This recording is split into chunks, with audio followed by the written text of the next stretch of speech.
the Workforce Alliance, we have worked with Senator Brown, Senator Snowe, and Senator Murray on the Senate side, and Congressman Loebsack and Congressman Platts on the House side to introduce a piece of legislation called the Sectors Act, which really is intended to support, and it's an amendment to WIA. It creates a new title, it creates new funding, it creates new outcome measures and new evaluation requirements. But it's really meant to support this work and to make it so that maybe 3 years from now, 4 years from now, when we bring people back to talk about their sector programs, they aren't saying, well, yeah, we really do all this sort of without federal support, without the workforce system. We actually don't like to send people to the one-stop because it takes 3 months to get them back.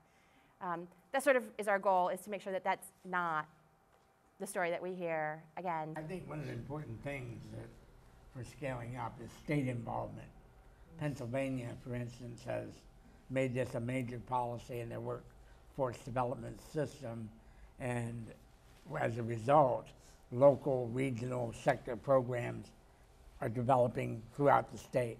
Michigan is about to launch a program, the governor calls it No Worker Left Behind, but it's predicated on people getting certification in industry-oriented sector programs. Washington State is very involved in sector programs.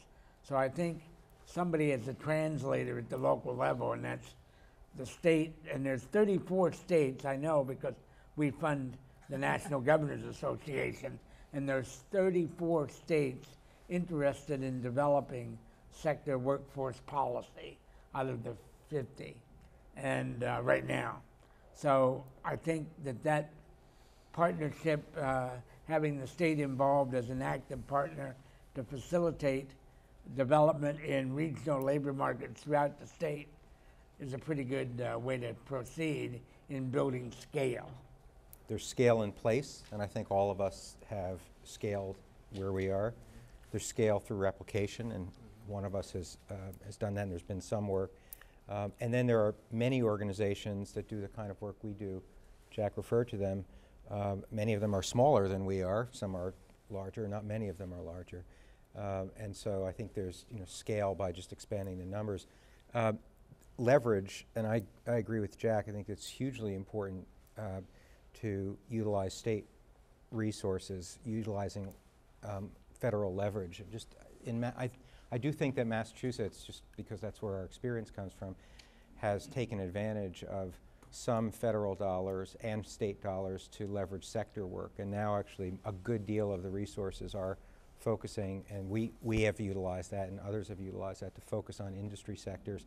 And in fact, this current round of additional WIA dollars, that's a big focus for that use. And then even at the local level, we are the beneficiary of a consortia of local foundations that are co-funding with the state government and the local government. And there are consortia like this now in probably about a dozen or so cities around the country. So I think there are a number of ways to scale this up. But the one other point I would want to make is efficiency would help tremendously.